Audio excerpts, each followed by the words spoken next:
بسم الله الرحمن الرحيم. إنا نحن نزلنا الذكر وإنا له لحافظون. سناء من جميل الوحي يسري ونور مؤذن ببزوغ فجر. سناء من جميل الوحي يسري ونور مؤذن ببزوغ فجر. وبدر قد أضاء دجى الليالي وبدر قد أضاء دجى الليالي ونهر من جنان الخلد يجري.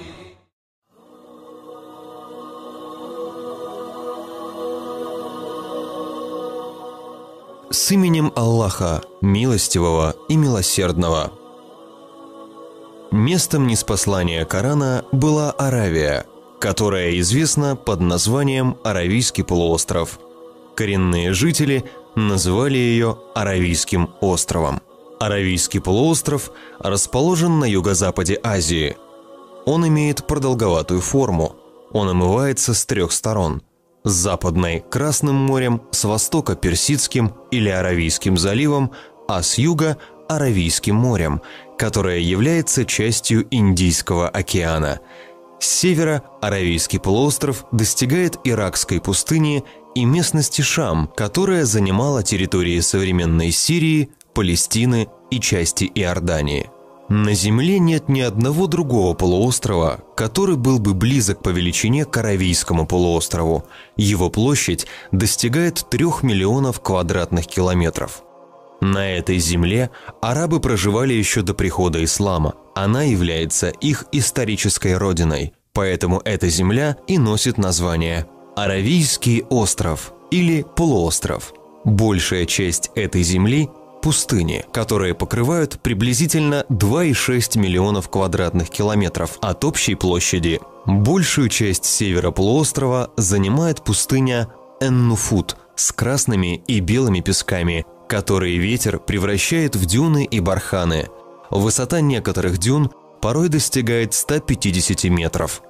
По окончании дождливой зимы эта песчаная страна превращается в цветочный сад, украшаясь цветами и различными пустынными растениями. Именно в этот период туда приходят бедуины и используют ее как пастбище. Также там растут длинные растения с крепкими стволами из рода кустарниковых, носящие название гада. Они очень густо разрастаются и образуют чащи. Гада используются бедуинами в качестве дров, а также для получения угля. Однако этот зеленый сад недолговечен. Его жизнь длится всего несколько недель, после которых наступает засуха, приходят знойные ветры.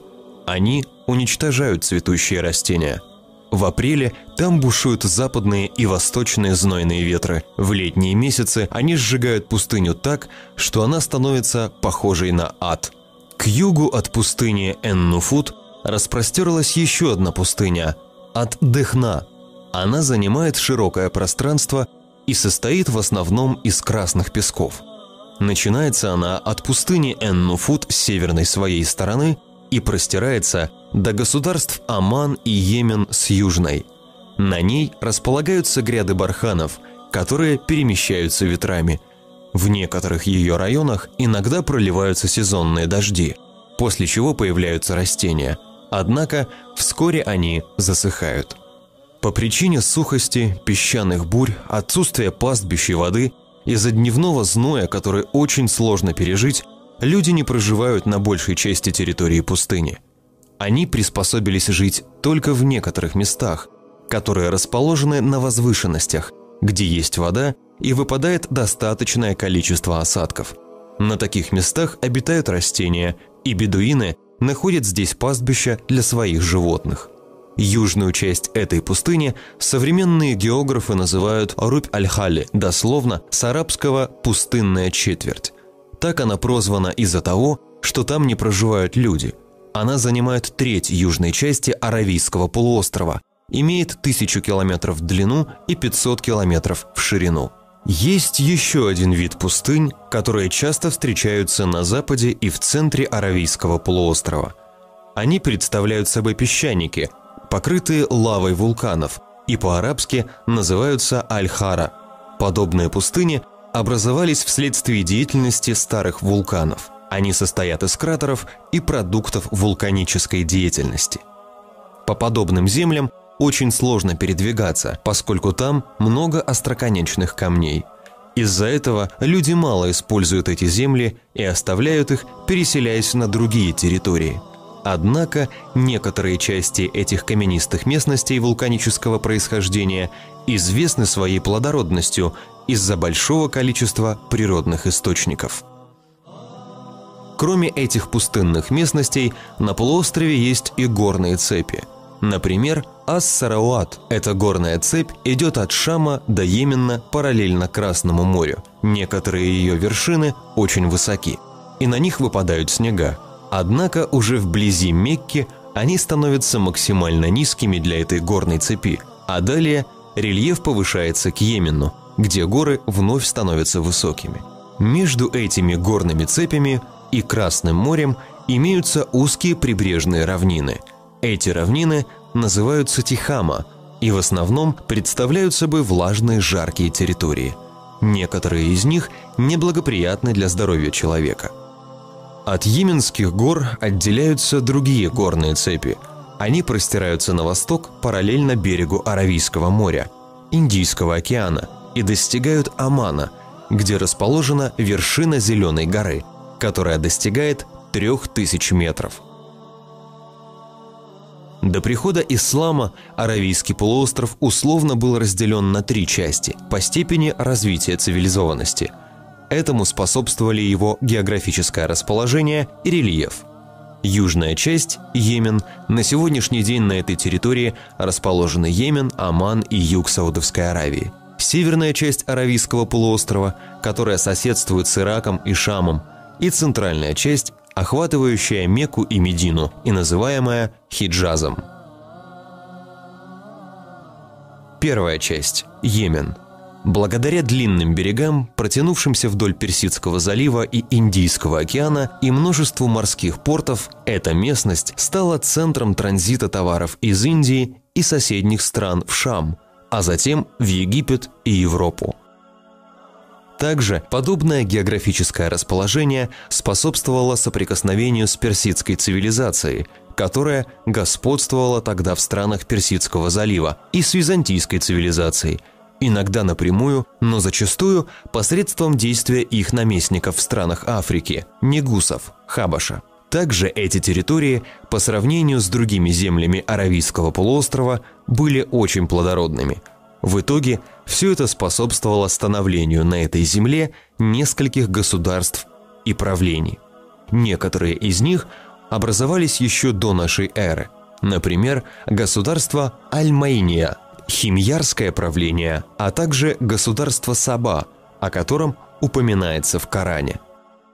لقد كان لسبإ في مسكنهم آية جنتان عن يمين وشمال كلوا من رزق ربكم واشكروا له بلدة طيبة ورب غفور سلام من جميل الوحي يسري ونور مؤذن ببزوغ فجري.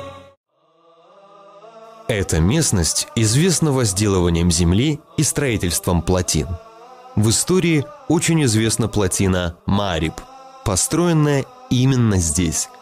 Также здесь умели строить дворцы, молельни, крепости, обносить города толстыми стенами. На этой местности были распространены знания, например, умение читать и писать. Письменность древних жителей Йемена была известна как муснат, однако этот стиль письма сейчас не используется. По принятии ислама жители Йемена стали практиковать почерк, используемый при написании Корана. В исторической местности Йемен были распространены христианство и иудаизм. В таких городах, как Наджран, Санна, Аден и Катар было очень много церквей. Из истории нам известно, что византийцы поддерживали связи с христианами Йемена и материально помогали местным епископам. Византийцы были заинтересованы в распространении христианства на этих землях. Вторая часть – это северная территория Аравийского полуострова, соседствующая с плодородными землями Ирака и Шама. Также она носит название Хилляль-аль-Хасыб, что переводится как «плодородный полумесяц». На эти территории часто приходили бедуины, нередко захватывая земли силой. Особенно часто это происходило во времена засухи, когда они искали пастбища для своих животных. Это привело к соприкосновению арабов с цивилизациями, населяющими в то время Ирак и Шам. Последняя из них – сасанидская персидская цивилизация в Ираке. Также у этих территорий был выход к Персидскому заливу и Красному морю. Такое географическое расположение сделало в то время эту местность значимой в мировой торговле. Все вышеперечисленные факторы способствовали переменам в жизни арабов этой местности. Оставив племенную жизнь, они перешли к режиму, близкому к государственности. На северо-востоке образовался эмират Аль-Хира, который был предан Персидской империи, а на северо-западе эмират Гассанидов, который был дружественен с Византией. Арабы раскололись. Причина такого итога заключалась в политической борьбе между византийцами и сасанидами. Византийцы завоевывали расположение арабов распространением среди них христианства, господствующей религии Византии. Византия посылала арабам миссионеров и поддерживала строительство церквей на тех территориях дорогими стройматериалами и умелыми строителями. Все это стало сильной поддержкой для византийцев и помогло им победить в войнах против сасанидов. Христианство завоевало многих арабов, проживающих на окраинах Аравийского полуострова, даже тех из них, которые находились на стороне сасанидов. Но, как известно из истории, христианство распалось на отдельные течения, а большинство арабов, принявших христианство, последовали Нестору, церковь которого отличалась от государственной церкви Византии. Но, несмотря на это, арабы-христиане чувствовали религиозное единство с византийцами. В крайней точке северо-запада полуострова образовалось государство Набатея. Оно существовало еще до нашей эры. Большую роль в становлении этого государства сыграло его географическое расположение. Набатейцы выступали посредниками, перевозя товары между Шамом, Египтом и Аравийским полуостровом. Жители Набатеи строили города, селения, обрабатывали землю. Архитектурные строения набатейцев остались и до наших дней. Самый знаменитый архитектурный памятник Набатеи – Петра, столица Набатеи. Она расположена в современной Иордании. Жители Набатеи испытали влияние арамейской и греческой культур. Они были известны своим умением писать и читать, имели свое письмо, которое называлось набатейским. Этот вид письма был распространен на полуострове, им пользовались многие арабы. Что же касается третьей части, то к ней относятся центр Аравийского полуострова и земли, протянувшиеся до берегов Красного моря. В этой местности в основном расположены пустынные степи, и только на западе этой территории есть горная цепь. Там очень мало плодородных земель. С трех сторон эта местность окружена опасными пустыней со знойными ветрами и рвами.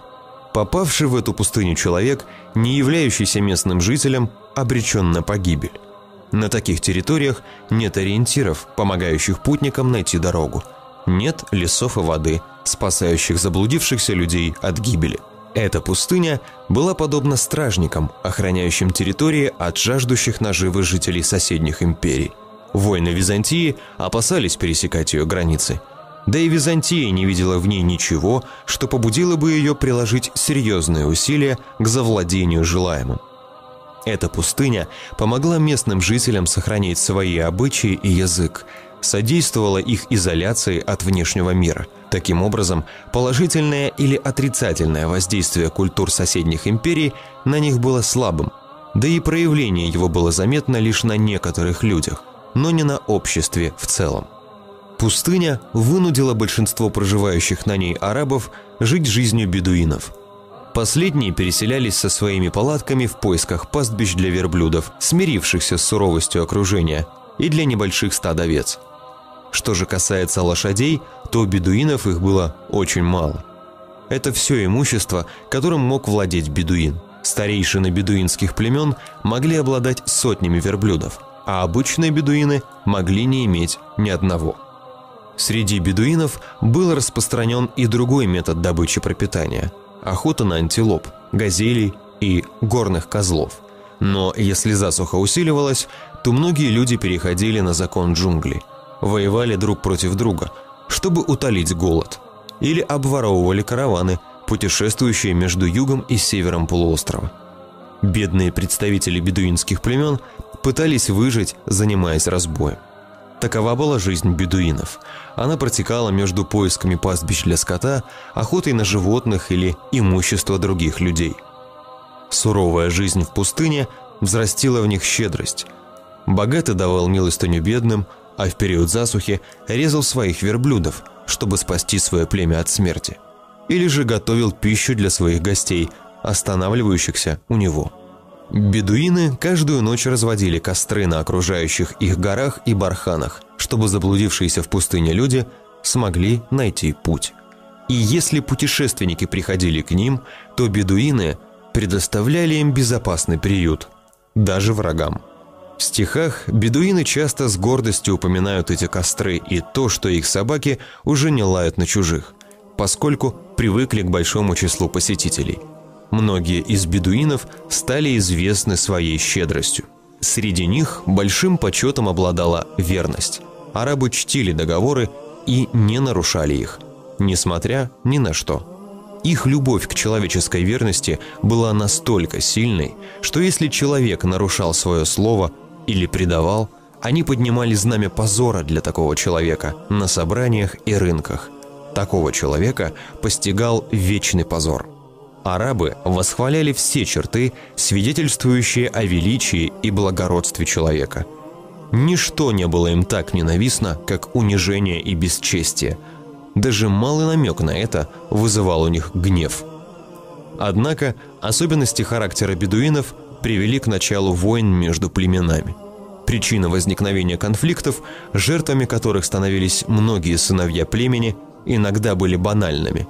Слова «их жизнь была непрекращающейся войной» не являются преувеличением. Самыми важными качествами араба-бедуинов в тот период невежества, джахилии, стали храбрость и хорошее вооружение. Почти в каждом племени был или убийца, или убитый в бою. Бедуины следовали закону мести. Также они признавали обычаи и традиции своих племен.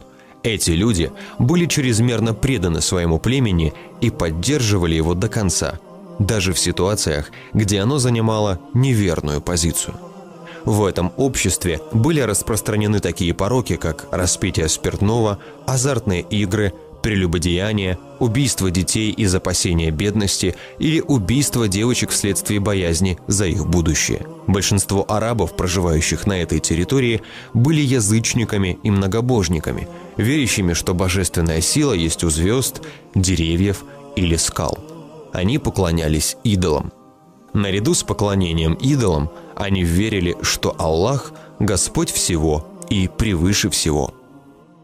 وَلَئِن سَأَلْتَهُم مَّنْ خَلَقَ السَّمَاوَاتِ وَالْأَرْضَ لَيَقُولُنَّ اللَّهُ قُلْ أَفَرَأَيْتُم مَّا تَدْعُونَ مِن دُونِ اللَّهِ إِنْ أَرَادَنِيَ اللَّهُ بِضُرٍّ هَلْ هُنَّ كَاشِفَاتُ ضُرِّهِ أَوْ أَرَادَنِي بِرَحْمَةٍ هَلْ هُنَّ مُمْسِكَاتُ رَحْمَتِهِ قُلْ حَسْبِيَ اللَّهُ عليه يتوكل المتوكلون.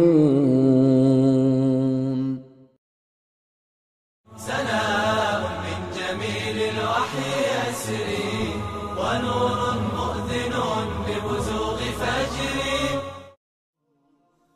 Арабы этой территории жили простой бедуинской жизнью, не достигая цивилизованности.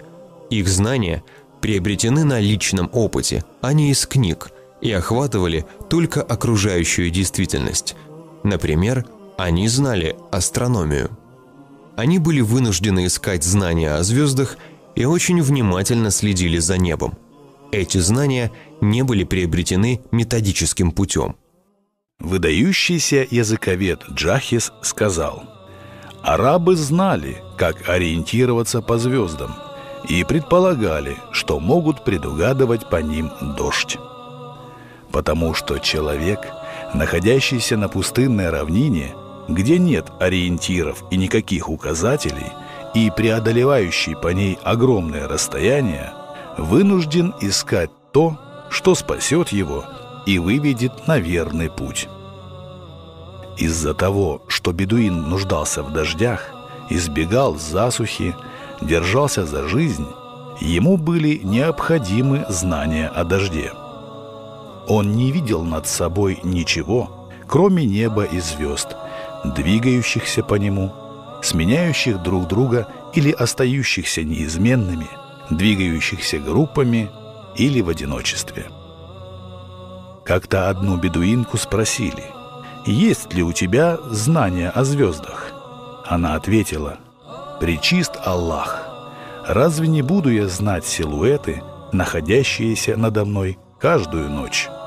Однажды один бедуин описывал некоторым оседлым жителям звезды, указывающие на метеорологические изменения, звезды-ориентиры и звезды, помогающие в определении частей ночи.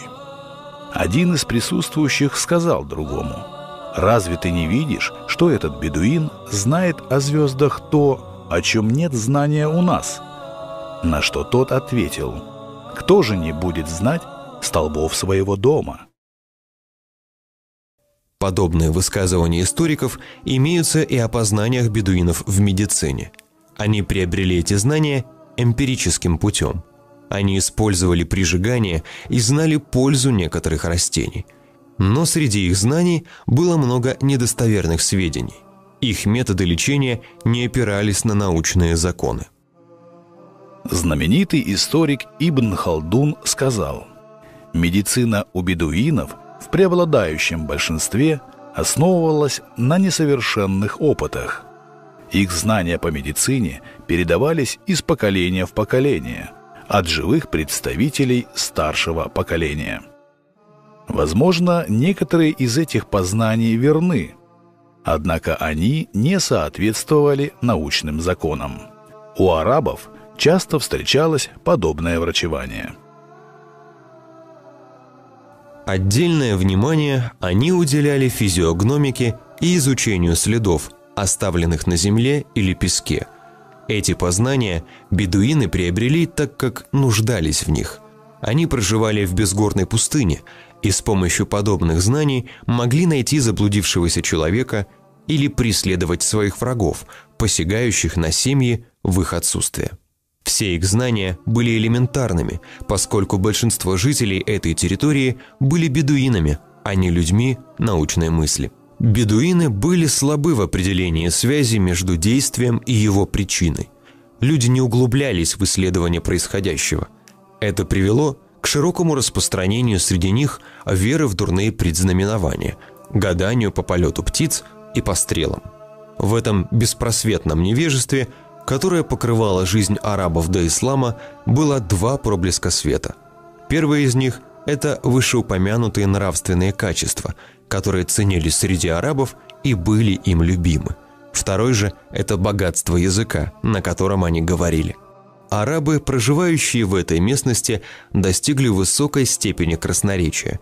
Наиболее полно это качество демонстрируется в их стихах. Доисламские стихи, созданные на этой территории, очень ценятся учеными-языковедами. Они считают подобные стихи апогеем арабского стихосложения. Арабы, проживающие на южной и северной части полуострова, говорили на языке, в котором были слова, заимствованные из арамейского, химерского и набатейского языков. Что же касается языка, на котором говорили арабы этой местности, то он был чистым арабским. Эта местность – колыбель доисламского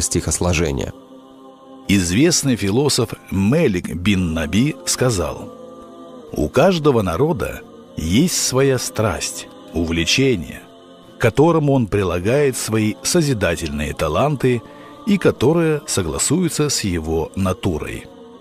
В Египте эпохи фараонов, к примеру, люди проявляли особый интерес к архитектуре и математике, что подтверждают великие памятники древности.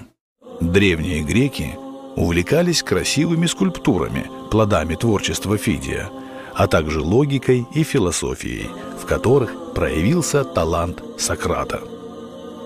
Что же касается арабов в доисламский период, то их страстью и увлечением был язык. Они не ограничились использованием родного языка лишь в повседневной жизни, как это было у других народов. Арабы искусно пользовались им, создавая изысканные словесные обороты, подобно тому, как Фидий высекал свои скульптуры из мрамора, и подобно тому, как кисть Леонардо да Винчи рисовала на холстах, выставленных ныне в знаменитых музеях мира. Писатель и языковед Махмуд Шакир сказал: «Стихи освещали темноту невежества». Красноречие стихов занимало арабов в доисламский период так же, как язычников занимали идолы. Они искренне преклонялись чудодействию стихов, как не преклонялись даже своим идолам. Они были рабами красноречия прежде, чем были рабами идолов. Мы слышали, как некоторые из арабов пренебрегали своими идолами, но не слышали, чтобы они пренебрегали красноречием. Стихи играли важную роль в жизни арабов. Арабы сентиментальны, а стихи – результат их наследственной предрасположенности. В каждом племени были поэты, прославляющие свое племя и его победы. Во время войн воздействие стихов было сродни удару меча. Не было, наверное, ни одной войны, которую не сопровождали бы стихи. Войны сражались и мечами, и с помощью стихов. Люди считали силу воздействия стихов подобной по силе колдовству. Поэты угрожали врагам своего племени сатирическими стихами. Они словно посылали им проклятия, которые вскоре постигнут их. Среди арабов стихи стали настолько важными, что дело дошло даже до того, что люди из одного племени стали поздравлять людей из другого, если среди того появлялся выдающийся поэт. Арабы поздравляли друг друга только в 3 случаях: когда рождался сын, когда появлялся выдающийся поэт и когда конь оставлял потомство, так как мужчины, поэты и кони олицетворяли силу племени. Окружающие воспринимали поэта как защитника своей чести, увековечивающего подвиги и расхваливающего их.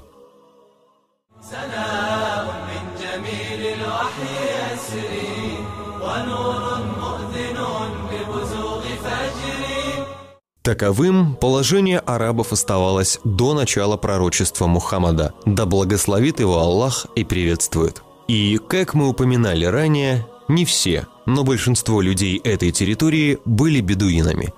Здесь было и малое количество оседлых жителей, оставивших жизнь бедуинов. Подобные поселения отдаленно напоминали города того времени. Вокруг них не было защитных стен, не было вооруженной армии, как не было и возглавляющего их правителя. Эти поселения больше походили на деревни и представляли собой большое скопление домов. Такими поселениями управляли старейшины племен. Причин появления подобных поселений было несколько, но основная из них – экономическая. Среди подобных поселений была Мекка. Мекка расположена на западе Аравийского полуострова, на склонах горной цепи Ас-Сарауат, где равнины Тихама встречаются с окружающими ее со всех сторон горами. От нее до берегов Красного моря примерно 70 километров. Земли Мекки непригодны для земледелия и окружены голыми горами. Источником питьевой воды здесь является только источник Зам-Зам. Здесь есть и другие источники, но их вода непригодна для питья. Недостаток водных ресурсов сделал эту землю непригодной для земледелия. Возможно, у слушателя возникнет следующий вопрос. Если эта земля не была пригодной для земледелия и там не было нормальных условий для жизни, что же заставило людей осесть в том месте? Люди осели здесь из-за большой значимости этого места в религиозной и экономической жизни арабов.